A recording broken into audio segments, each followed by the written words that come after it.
All right, so we're diving into the compound effect today. Really going to unpack this whole idea. Yeah, should be interesting. I think a lot of people are drawn to these big promises of quick success, but this book really takes a different approach. It does, and it's kind of refreshing, It's not about some magic bullet. It's more about understanding the power of consistency. The idea that all those little choices we make day in and day out, they actually add up to something big. Exactly. And it's not just about, the positive things, it's also about the negative habits that can sneak up on Oh, us. yeah, for sure. Imagine someone who consistently gets, say, 7 hours of sleep versus someone who's constantly pulling all-nighters.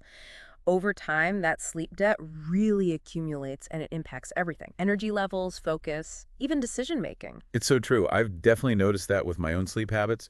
When I'm consistent, I just feel so much sharper and more productive. Right.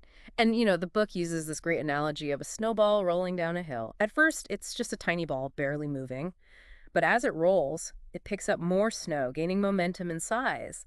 That's the compound effect in action. I love that analogy. It really drives home the point that even small actions, when repeated consistently, can Yeah. create this massive impact over time. And that's true in every area of life, right? Absolutely. From our health and finances to our relationships and careers, it's think about learning a new language. You don't become fluent overnight, do you?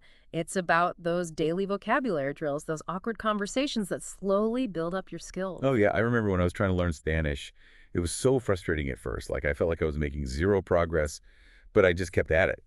10 minutes a day, listening to podcasts, trying to read articles, and slowly but surely things started to click. See, that's the thing. A lot of people give up too early because they don't see immediate results. But with the compound effect, you got to trust the process. Those small efforts are laying the foundation for something much bigger down the line. And speaking of those small efforts, I think it's really important to be intentional about the choices we're making. Actively choosing the actions that align with our goals. 100%. It's not enough to just go through the motions. We got to be mindful of the little things we're doing every day and ask ourselves, are these actions moving me closer to where I want to be? So for someone listening right now who's maybe feeling a little overwhelmed, where do they even begin?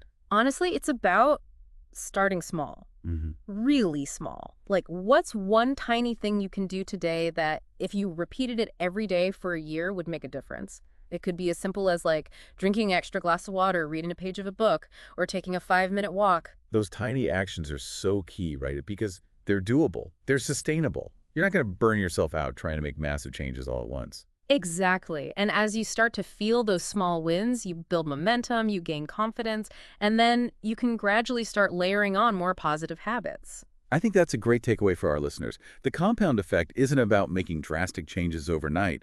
It's about embracing the power of small, consistent actions over time. And those actions, whether positive or negative, they truly do compound into something significant. So as you go about your day to day, think about this. What's one tiny positive action you can commit to doing consistently?